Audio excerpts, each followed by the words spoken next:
Hello students. काली slate के इस video series में आपका स्वागत करता हूं। इसमें हम डिस्कस करेंगे फिजिक्स के अलग अलग सेक्शंस। तो इस सेक्शन में हम डिस्कस कर रहे हैं प्रोजेक्टाइल मोशन। और प्रोजेक्टाइल मोशन का ये पहला वीडियो है जिसमें हम प्रोजेक्टाइल मोशन के बेसिक्स देखेंगे। तो शुरू करते हैं। क्या होता है projectile motion? Projectile motion is a form of motion experienced by an object that is projected in a gravitational field and moves along a curved path under the action of gravity only.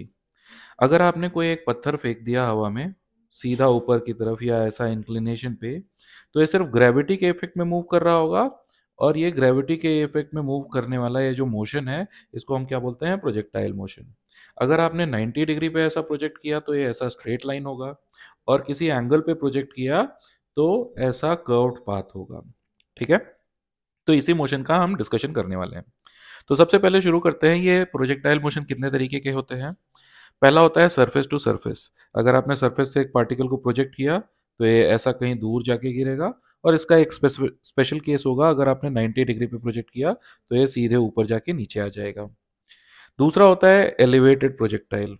अगर किसी एक height पर से projectile को project किया 0 degree पे, या फिर पॉजिटिव एंगल ऑफ एलिवेशन पे, या फिर ऐसा नीचे की तरफ ऐसा प्रोजेक्ट किया, तो ये होगा एलिवेटेड प्रोजेक्टाइल। और तीसरा होता है इंक्लाइन प्रोजेक्टाइल। अगर किसी इंक्लाइन प्लेन पर आपने एक प्रोजेक्टाइल को प्रोजेक्ट किया तो ये तीसरा केस हो जाता है। तो इस पहले वीडियो में हम डिस्कस करेंगे सिर्फ सरफेस टू सरफेस प्रोजेक्टाइल और उसके भी कुछ बेसिक्स। ठीक है, तो ये सरफेस टू सरफेस प्रोजेक्टाइल हम लोग करीब करीब 3 से 4 वीडियोस में खत्म करेंगे। फिर आएंगे एलिवेटेड प्रोजेक्टाइल पे और उसके बाद इंक्लाइन प्रोजेक्टाइल पे। और ये सारा कुछ बहुत डिटेल में कर लेने के बाद में आपको मैं अश्योर करता हूँ कि आप जेई मेन, एडवांस और सीबीएसई के एग्जाम में बहुत अच्छे से एक्सेल कर सकते हो। जो स्टूडेंट्स नीट के लिए प्रिपेयर कर रहे हैं वो सिर्फ और सिर्फ सरफेस टू सरफेस प्रोजेक्टाइल के वीडियोस देख लें। आपको एलिवेटेड और इंक्लाइन प्रोजेक्टाइल करने की ज़रूरत नहीं है। तो शुरू करते हैं। तो इस प्रोजेक्टाइल मोशन की एनालिसिस कैसे कर सकते हैं? Projectile motion can be analysed bye independent consideration of vertical and horizontal motions. Acceleration acts in vertically downward direction and therefore horizontal velocity remains constant. अगर ऐसा सरफेस टू सरफेस प्रोजेक्टाइल में आपने ऐसा प्रोजेक्ट किया किसी वेलोसिटी से, ये particle ऐसा एक पाथ कवर कर रहा होगा, कर्व पाथ। और इस कर्व पाथ में हमेशा हॉरिजॉन्टल कंपोनेंट ऑफ वेलोसिटी ये बदलेगी नहीं, कांस्टेंट रहेगी। क्यों कांस्टेंट रहेगी? क्योंकि एक्सेलरेशन वर्टिकली डाउनवर्ड डायरेक्शन में एक्ट कर रहा होता है, और सिर्फ इसलिए वर्टिकल वेलोसिटी को ही चेंज कर पाएगा। जब आप टॉप मोस्ट पॉइंट पर ये प्रोजेक्टाइल होगा, उस वक्त वर्टिकल डायरेक्शन की जो वेलोसिटी होगी वो जीरो हो जाएगी, क्योंकि अगर इस पॉइंट पे वर्टिकल वेलोसिटी जीरो नहीं हुई होती तो ये पार्टिकल और ऊपर जाता तो ये टॉप मोस्ट पॉइंट होता ही नहीं। ओके, इतनी समझ के साथ में हम लोग क्या करेंगे, इस पूरे प्रोजेक्टाइल को पढ़ने के लिए वर्टिकल और हॉरिजॉन्टल मोशन को इंडिपेंडेंटली स्टडी करेंगे। हॉरिजॉन्टल डायरेक्शन में हम इक्वेशन ऑफ मोशन लगाएंगे और वर्टिकल डायरेक्शन में इक्वेशन ऑफ मोशन लगाएंगे। ठीक है, तो शुरू करते हैं। इस सरफेस टू सरफेस प्रोजेक्टाइल में हम लोग इस वीडियो में सिर्फ और सिर्फ 3 बेसिक पैरामीटर्स जानेंगे। वो है टाइम ऑफ फ्लाइट, रेंज और maximum height. Time of flight को हम टी से डिनोट करने वाले हैं। ये टाइम ऑफ फ्लाइट होता क्या है? अगर एक पार्टिकल को आपने थीटा एंगल पर ऐसा प्रोजेक्ट किया तो जितनी भी देर हवा में रहा वो टाइम को हम बोलते हैं time of flight. Point of projection से जो वापस ये ग्राउंड को जहां पे हिट करता है उस पॉइंट का जो डिस्टेंस होता है उसको हम बोलते हैं रेंज। और अपने पाथ में जो ये ग्राउंड पर से मैक्सिमम हाइट अटेन करता है उसको बोलते हैं मैक्सिमम हाइट, ऑब्वियसली एच से डिनोट करते हैं। तो एक एक करके ये पैरामीटर्स कैलकुलेट करते हैं। तो सबसे पहले टाइम ऑफ फ्लाइट। तो टाइम ऑफ फ्लाइट होता क्या है? Total time for which the body remains in air. जब तक एयरबॉर्न रहेगा तो उसको टाइम ऑफ फ्लाइट बोलेंगे। It can be calculated by considering vertical component of motion. Now suppose आपने ऐसा v वेलोसिटी से थीटा एंगल पे प्रोजेक्ट किया, तो हमको मालूम है, पीछे मोशन चैप्टर में हमने पढ़ लिया है काइनेमेटिक्स में, कि इस वेलोसिटी का एक हॉरिजॉन्टल कंपोनेंट होगा v cos थीटा और एक वर्टिकल कंपोनेंट होगा v sin थीटा। तो अगर हम वर्टिकल डायरेक्शन में मोशन को कंसिडर करें तो इनिशियल वर्टिकल वेलोसिटी, जिसको मैं u v लिख रहा हूं, वो तो हुआ v sin theta. Acceleration in vertical direction, जो कि वर्टिकली डाउनवर्ड डायरेक्शन में है, नीचे की तरफ है, तो उसको हम माइनस जी बोल सकते हैं। अपवर्ड डायरेक्शन को पॉजिटिव ले रहे हैं तो डाउनवर्ड डायरेक्शन को नेगेटिव लेना पड़ेगा, तो वो हो जाएगा minus G. And displacement in vertical direction होगा जीरो। आप ध्यान से देखो, जिस पॉइंट से आपने प्रोजेक्ट किया और वापस जिस पॉइंट पे पार्टिकल आके गिर गया, इन दो पॉइंट्स को मैं हाईलाइट कर रहा हूँ। ये दोनों पॉइंट्स का ग्राउंड पर से हाइट क्या है? जीरो। अगर ये दोनों पॉइंट्स का ग्राउंड पर से हाइट जीरो है तो एक्चुअली वर्टिकल डिस्प्लेसमेंट कुछ हुआ ही नहीं। ओवरऑल डिस्प्लेसमेंट कैसा हुआ? हॉरिजॉन्टल। तो vertical displacement is equal to zero. अब हम वर्टिकल डायरेक्शन में एक्सेलरेशन कांस्टेंट है, तो हम इक्वेशन ऑफ मोशन लगा सकते हैं। हम बोल सकते हैं s is equal to U T plus half A T squared, S is equal to U T plus half A T squared in vertical direction. ठीक है, s is equal to U T plus half A T squared in vertical direction. यहाँ पे t क्या होगा? Time of flight. तो हम बोल सकते हैं डिस्प्लेसमेंट जो कि है zero is equal to initial velocity v sine theta multiplied by t minus half acceleration g into t square। ठीक है, और इसको सिंप्लीफाई करेंगे तो यहां से हमको t की वैल्यू क्या मिल जाएगी? या तो जीरो मिलेगी जो कि इनिशियल पॉइंट था, और दूसरी वैल्यू मिल जाएगी two v sine theta by g. ठीक है, तो टाइम ऑफ फ्लाइट हमके हमारे लिए क्या होता है? Two v sine theta upon g. ठीक है, और यही मैंने यहाँ पर मेंशन कर दिया है। अगर इनिशियल वेलोसिटी को आपने u लिया होता तो ये टू यू साइन थीटा हो जाता। ठीक है, two you sine theta upon G. Okay, यहाँ मैंने क्लियरली बड़ा बड़ा मेंशन कर दिया है, टाइम ऑफ फ्लाइट होता है two you sine theta upon g. एक स्पेशल केस देखते हैं। अगर आपने हॉरिजॉन्टल से ऐसा 90 डिग्री पर प्रोजेक्ट किया, हॉरिजॉन्टल से 90 डिग्री पर प्रोजेक्ट किया, तो आप ऐसा बोल सकते हो कि जो टाइम होगा वो टाइम ऑफ फ्लाइट मैक्सिमम हो जाएगा, क्योंकि साइन थीटा की वैल्यू मैक्सिमम हो जाएगी वन, और ये कितना हो जाएगा? To you bye g. तो वर्टिकल मोशन इसका एक स्पेशल केस है। उस केस में टाइम मैक्सिमाइज हो जाता है अगर आप वर्टिकली अपवर्ड डायरेक्शन में यू वेलोसिटी से प्रोजेक्ट करोगे। ठीक है, नेक्स्ट टर्म देखते हैं।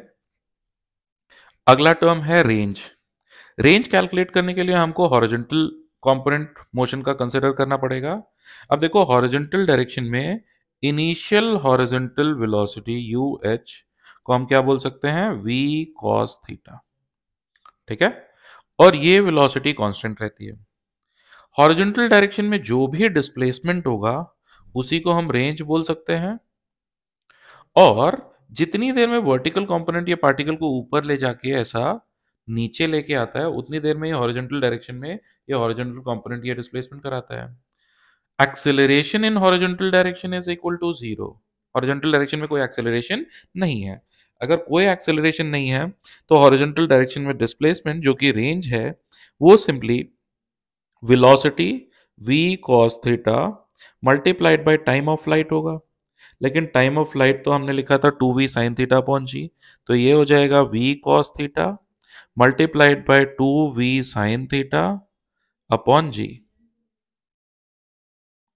ठीक है, जो कि हो जाएगा two v square sine theta cos theta upon g, या फिर v square sine two theta by g. तो रेंज क्या होगा? V square sine two theta by g. अगर इनिशियल वेलोसिटी को आपने u लिखा होता तो ये हो जाता u square sine two theta by g. ठीक है, अब इसको भी मैंने एकदम बड़ा बड़ा यहाँ पर लिख दिया है जिससे कि आपको बहुत अच्छे से याद हो जाए रेंज कितना होता है, U square sine two theta by G. Moreover, अगर मैं मैक्सिमम रेंज की बात करूं, मैक्सिमम रेंज, तो ये होगा यू स्क्वायर बाई जी। ऐसा तब होगा जब साइन टू थीटा वन हो या फिर टू थीटा 90 डिग्री हो, मतलब थीटा की वैल्यू 45 डिग्री। तो अगर आपने 45 डिग्री पे प्रोजेक्ट किया तो एक किसी गिवन स्पीड के लिए रेंज मैक्सिमाइज हो जाता है। तो range attains its maximum value, range attains its maximum value at theta is equal to 45 degrees. ठीक है, तो दूसरा टर्म हमने कैलकुलेट कर लिया, रेंज, जो कि 45 डिग्री पे मैक्सिमाइज हो जाता है। आगे बात करते हैं। आगे है maximum height. Maximum height calculate करने के लिए भी हम लोग वर्टिकल मोशन देखेंगे। अब आप देखो, जब ये पार्टिकल शुरू-शुरू में यहाँ पे था, उसके अंदर थोड़ी देर बाद यहाँ आ गया, ठीक है? ये पॉइंट्स को मैं पॉइंट ऑफ प्रोजेक्शन जो था उसको 1 बोल देता हूँ और जो मैक्सिमम हाइट वाला पॉइंट था उसको 2 बोल देता हूँ। तो आप ये समझते हो कि 2 पॉइंट पर जो वर्टिकल डायरेक्शन में वेलोसिटी है, वो 0 हो जाएगी। इसलिए 0 हो जाएगी क्योंकि वर्टिकल डायरेक्शन में अगर वेलोसिटी होती, तो ये और ऊपर जाता और तब ये मैक्सिमम हाइट होती ही नहीं। क्लियर है? तो अगर वर्टिकल डायरेक्शन में हम पॉइंट 1 और 2 के बीच में अगर देखें तो displacement in vertical direction from point 1 and 2 यही हो जाएगा वो मैक्सिमम हाइट जो हम कैलकुलेट करना चाहते हैं h। तो ये है पॉजिटिव साइन के साथ में h क्योंकि ऊपर की तरफ हो रहा है। Initial vertical velocity is v sin theta and final vertical velocity v से डिनोट करेंगे जिसको, ये हो जाएगा 0। एक्सेलरेशन इन वर्टिकल डायरेक्शन है -g। अब अगर हम v squared minus U squared is equal to twice of acceleration multiplied by displacement, ये वर्टिकल डायरेक्शन में लगाएं तो हम बोलेंगे 0 का squared minus v sine theta का स्क्वायर, ये हो जाएगा twice of acceleration minus G multiplied by displacement h। ठीक है, और यहां से h की वैल्यू मिल जाएगी v square sine square theta upon 2g। All right. अब अगर मैं आपको बोलूं कि ये maximum height v square sine square theta upon 2g है, जिसको u square sine square theta upon 2g भी बोल सकते हो अगर इनिशियल स्पीड कितनी हो u। अब अगर ये मैक्सिमम हाइट मैं आपको बोलूं कि ये कब मैक्सिमाइज होगी फॉर अ गिवन स्पीड, तो आप कह सकते हो कि ये मैक्सिमम तब होगा जब साइन स्क्वायर थीटा मैक्सिमम हो जाए, मतलब 1 हो जाए, या फिर theta is equal to 90 degree. तो अगर वर्टिकल डायरेक्शन में आप प्रोजेक्ट करोगे तो एच मैक्स आ जाएगा u square upon 2g for a given speed. Height attains its maximum value at theta is equal to 90 degree. तो theta is equal to 90 degree पे टाइम ऑफ लाइट और height maximize हो जाते हैं, जबकि 45 degree पे रेंज मैक्सिमाइज हो जाता है। रेंज होता है minimum at theta is equal to 90 degree. उस केस में रेंज कितना हो जाएगा, 0। R attains its minimum value, R range attains its minimum value which is equal to 0 at theta is equal to 90 degree. Vertical projection में particle को जहां से आपने प्रोजेक्ट किया वापस आके वहीं गिर जाएगा। ओके, तो ये है सरफेस टू सरफेस प्रोजेक्शन का पहला वीडियो, जिसके अंदर हम लोगों ने बहुत बेसिक टर्म्स डिस्कस कर लिए। कौन कौन से टर्म्स डिस्कस किया हमने? टाइम ऑफ फ्लाइट डिस्कस किया, रेंज डिस्कस किया, मैक्सिमम हाइट डिस्कस किया। फटाफट रिव्यू कर लेते हैं। सबसे पहले हमने देखा था time of flight. Time of flight is 2u sin theta upon g if angle of projection is theta and speed of projection is u. Similarly, range of the particle is given by u square sin 2 theta upon g, where theta is angle of projection and u is speed of projection. And maximum height is u square sin square theta upon 2g. h and t height, maximum height और t वो अपना maximum value attain करते हैं theta is equal to 90 degree, और range maximum value attain करता है theta is equal to 45 degree. Range की minimum value हो जाती है theta is equal to 90 degree, जो कि होती है 0। तो आई होप आपको ये पहला वीडियो समझ में आया होगा, पसंद आया होगा। अगर चीज़ें समझ में आई तो जल्दी से जल्दी इसको लाइक कर दो और इस वीडियो का पार्ट 2 देखो, इससे आपको डीपर अंडरस्टैंडिंग होगी। Thank you so much.